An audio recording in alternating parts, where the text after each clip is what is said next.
वाराणसी की पावन धरती जिसे काशी कहा जाता है और जिसे मोक्ष की नगरी के रूप में जाना जाता है, वहाँ इन दिनों भक्ति और आस्था का एक अद्भुत वातावरण देखने को मिल रहा है।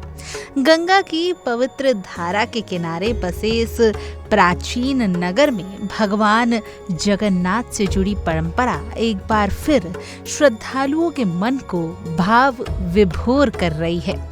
80 घाट स्थित जगन्नाथ मंदिर में भगवान जगन्नाथ का विधि विधान से स्नान कराया गया, जिसके बाद से ही पूरे क्षेत्र में धार्मिक उत्साह और आध्यात्मिक ऊर्जा का संचार तेज हो गया। ये केवल एक धार्मिक अनुष्ठान नहीं, बल्कि आस्था, परंपरा और जनमानस की भावनाओं का एक जीवंत उत्सव है, जिसमें हर वर्ष हजारों श्रद्धालु सहभागी बनते हैं। मान्यता के अनुसार जब भगवान जगन्नाथ को स्नान कराया जाता है तो उसके बाद वो अस्वस्थ हो जाते हैं। इसी परंपरा के अनुसार इस बार भी स्नान के बाद भगवान जगन्नाथ को 15 दिन के लिए अस्वस्थ अवस्था में माना जाएगा। इस अवधि को अत्यंत पवित्र और संवेदनशील माना जाता है। श्रद्धालु इस समय को भगवान के विश्राम का समय मानते हैं। कहा जाता है कि स्नान यात्रा के बाद भगवान जगन्नाथ भाई बलदेव और बहन सुभद्रा एकांतवास में चले जाते हैं, जिसे धार्मिक भाषा में अज्ञातवास भी कहा जाता है। इस दौरान मंदिर के पट सामान्य दर्शन के लिए बंद रहते हैं और पूजा अर्चना एक विशेष और सीमित विधि में संपन्न होती है। इन 15 दिनों के अज्ञातवास के पीछे केवल धार्मिक कथा ही नहीं, बल्कि एक गहरी सांस्कृतिक भावना भी जुड़ी हुई है।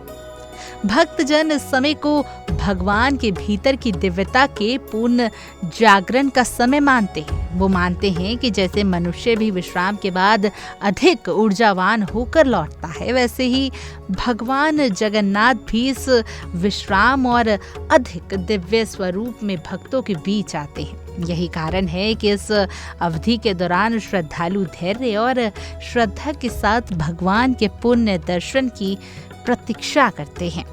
इस पूरे आयोजन में काशी की परंपरा एक अलग ही रंग भर देती है। स्नान यात्रा के बाद भगवान जगन्नाथ के काशी भ्रमण की भी परंपरा बताई जाती है। मान्यता है कि 15 दिनों के अज्ञातवास के बाद भगवान काशी भ्रमण के लिए निकलते हैं, जहां वो नगर की पवित्रता और श्रद्धा का अवलोकन करते हैं। ये केवल प्रतीकात्मक यात्रा नहीं, बल्कि भक्ति के लिए एक भावनात्मक क्षण होता है, जिसमें वो अपने आराध्य को नगर में विचरण करते हुए कल्पना करते हैं और अपने जीवन को धन्य मानते हैं। इसी धार्मिक क्रम को आगे बढ़ाते हुए 15 जुलाई को भगवान जगन्नाथ के नगर भ्रमण की तैयारियां की जाती हैं।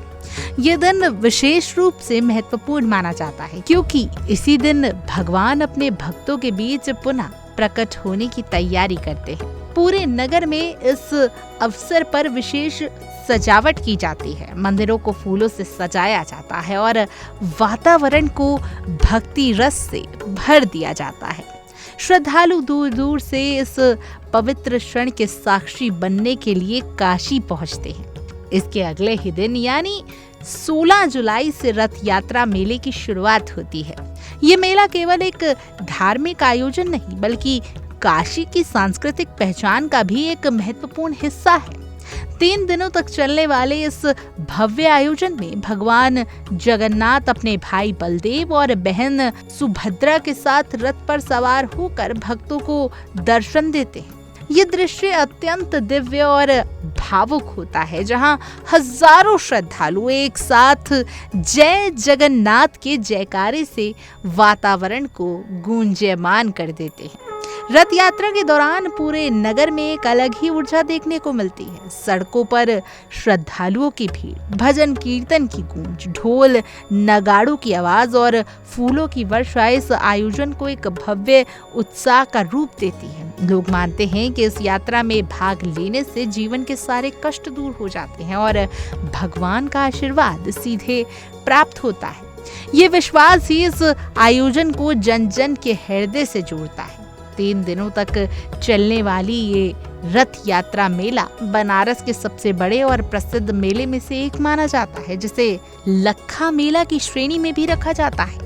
यहाँ केवल धार्मिक अनुष्ठान ही नहीं होते, बल्कि सांस्कृतिक कार्यक्रम, भजन संध्या और विभिन्न प्रकार के लोक कलात्मक प्रदर्शन भी आयोजित किए जाते हैं। ये पूरा आयोजन काशी की उस जीवंत परंपरा का प्रतीक है, जिसमें धर्म, संस्कृति और लोक जीवन का एक साथ प्रवाहित होते हैं। रथ यात्रा के दौरान भगवान जगन्नाथ, भाई बलदेव और बहन सुभद्रा भक्तों को दर्शन देकर उनके जीवन में सुख, शांति और समृद्धि का आशीर्वाद देते हैं। श्रद्धालु इस दृश्य को अपने जीवन का सबसे पवित्र क्षण मानते हैं। रथ को खींचने की परंपरा भी अत्यंत महत्वपूर्ण होती है, जिसमें हर कोई भाग लेना चाहता है। ऐसा माना जाता है कि जो भक्त रथ खींचने में सहभागी होता है, उसके जीवन के सभी दुख दूर हो जाते हैं और इसे भगवान की विशेष कृपा प्राप्त होती है। काशी के गलियों में जब ये रथ यात्रा निकलती है तो पूरा वातावरण एक आध्यात्मिक उत्सव में बदल जाता है। हर ओर भक्ति का सागर दिखाई देता है और ऐसा प्रतीत होता है जैसे स्वयं देवता धरती पर उतर आए हों। गंगा के तट से लेकर मंदिरों तक हर स्थान पर श्रद्धा और आस्था का अद्भुत संगम देखने को मिलता है। यह आयोजन केवल धार्मिक परंपरा का पालन नहीं, बल्कि काशी की उस सांस्कृतिक आत्मा का उत्सव है जो सदियों से जीवित है। जहां हर वर्ष ये यात्रा ये संदेश देती है कि आस्था केवल पूजा तक सीमित नहीं होती, बल्कि ये जीवन को एक दिशा और ऊर्जा प्रदान करती है। भगवान जगन्नाथ की ये पूरी यात्रा स्नान से लेकर अज्ञातवास, काशी भ्रमण और रथ यात्रा तक भक्तों के लिए एक आध्यात्मिक यात्रा का प्रतीक बन जाती है। ये यात्रा केवल भगवान की नहीं, बल्कि हर उस भक्त की भी है जो श्रद्धा के मार्ग पर चलता है। काशी की ये परंपरा न केवल धार्मिक महत्व रखती है, बल्कि ये भारतीय संस्कृति की उस गहराई को भी दर्शाती है, जहाँ हर उत्सव जीवन और ईश्वर के मिलन का माध्यम बन जाता है। इसी प्रकार आने वाले दिन में जब भगवान जगन्नाथ अपने रथ पर सवार होकर नगर भ्रमण करेंगे तो पूरा काशी एक बार फिर भक्ति के महासागर में डूब जाएगा। जयकारों की गूंज, भक्तों की भीड़ और आस्था का वो अद्भुत वातावरण इस आयोजन को एक बार फिर इतिहास के पन्नों में दर्ज कराएगा।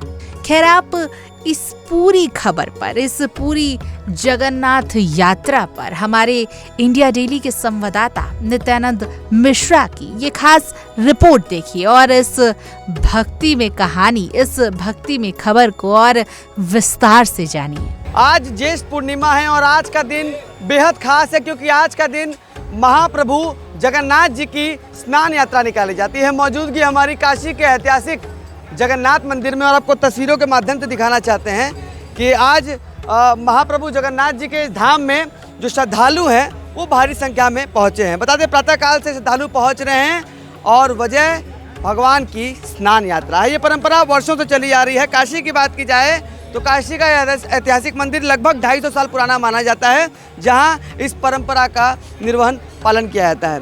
तो ये तस्वीरें आप देखिए, दूर दराज से आए श्रद्धालु हैं जो कि भगवान जगन्नाथ का जलाभिषेक करने पहुंचे हैं। बता दें कि जिस प्रकार से उड़ीसा के जगन्नाथ पुरी मंदिर में इस परंपरा को निभाया जाता है, ठीक उसी तरह काशी के इस जगन्नाथ मंदिर में भी उसी विधि विधान के साथ भगवान जगन्नाथ, भाई बलदाऊ और बहन सुभद्रा, इन तीनों का जलाभिषेक होता है। तस्वीरों में आप देखिए कि श्रद्धालु पहुंच रहे हैं और ये भगवान जगन्नाथ को स्नान करा रहे हैं। ये स्नान लगातार 24 घंटे तक चलता है। 24 घंटे स्नान के बाद मान्यताओं के अनुसार भगवान जगन्नाथ बीमार पड़ जाते हैं, जहां उसके बाद 15 दिनों के लिए जो मंदिर है, मंदिर के कपाट को बंद कर दिया जाता है। जो आम श्रद्धालु उन्हें दर्शन नहीं मिलता, उस दौरान वैद्य जी द्वारा भगवान जगन्नाथ का इलाज किया जाता है। उन्हें काढ़ा और परवल के रस से उनका इलाज किया जाता है और 15 दिन के बाद जब भगवान स्वस्थ हो जाते हैं तो नगर भ्रमण के लिए निकलते हैं और उस दौरान रथ पे सवार होकर निकलते हैं और उसी को रथ यात्रा का मेला कहा जाता है। बता दें, काशी के लक्खा मेले में शुमार है ये रथ यात्रा का मेला, जहां काशी यूपी, बिहार, आसपास के जो प्रदेश के लोग हैं वो पहुंचते हैं इस मेले में और भारी संख्या में भीड़ होती है जहां भगवान जगन्नाथ के दर्शन के लिए लोग पहुंचते हैं।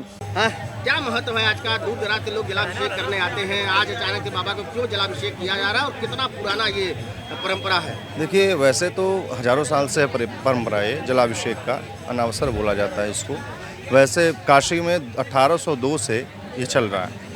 जहाँ आप श्रद्धालु आते हैं, बाबा को लाखों की संख्या में लोग आके जल चढ़ाते हैं, गंगा जल से बाबा का जलाभिषेक करते हैं। उसके उपरांत जब बाबा अस्वस्थ होते हैं तो फिर काढ़ा का वितरण होता है, जो काशीवासी खूब आनंद लेते हैं काढ़ा का। अस्वस्थ होते हैं बाबा, उनको काढ़ा पिला के स्वस्थ करते हैं लोग। उसके बाद बाबा निकलते हैं नगर भ्रमण पे, जिसको हम रथ यात्रा मेला के नाम से जानते हैं। वो अपने मासिक घर जाते हैं, वहाँ से फिर रथ यात्रा मेला में जो श्रद्धालु दर्शन करते हैं, बाबा स्वयं दर्शन देने के लिए भक्तों के बीच में जाते हैं। भक्त वत्सल भगवान। किस चीज़ से जलाभिषेक किया जाता है? कौन कौन सा पानी रहता है? जी, गंगा जल, मूल गंगा जल रहता है। उसके बाद जो है गुलाब जल, पंचामृत, दुग्ध, ऐसे कई सारी चीज़ों का मिश्रण से बाबा का अभिषेक होता है, जैसे जिसके भाव हों।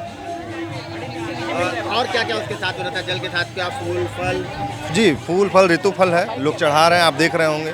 और मिष्ठान है, माला, फूल, सब और भाव के ऊपर। काशी के इस मंदिर की बात की जाए तो 250 साल पुराना मंदिर माना जाता है, क्योंकि जगन्नाथपुरी के महंत द्वारा ही इस मंदिर का निर्माण कराया गया था। और काशी के ठीक बीचों बीच 80 घाट के पास ये मंदिर मौजूद है, जहाँ पे ये श्रद्धालु पहुँचे हैं भगवान का जलाभिषेक करने।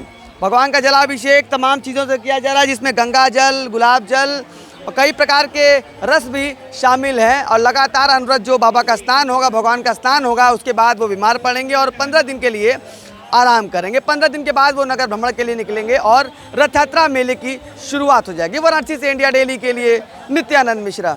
देखिए इंडिया डेली 24/7 अब आपकी स्मार्ट टीवी पर। इंडिया डेली मौजूद है सभी डिजिटल प्लेटफॉर्म पर लाइव और लगातार। इंडिया डेली 24/7 हर दिन राष्ट्र को समर्पित।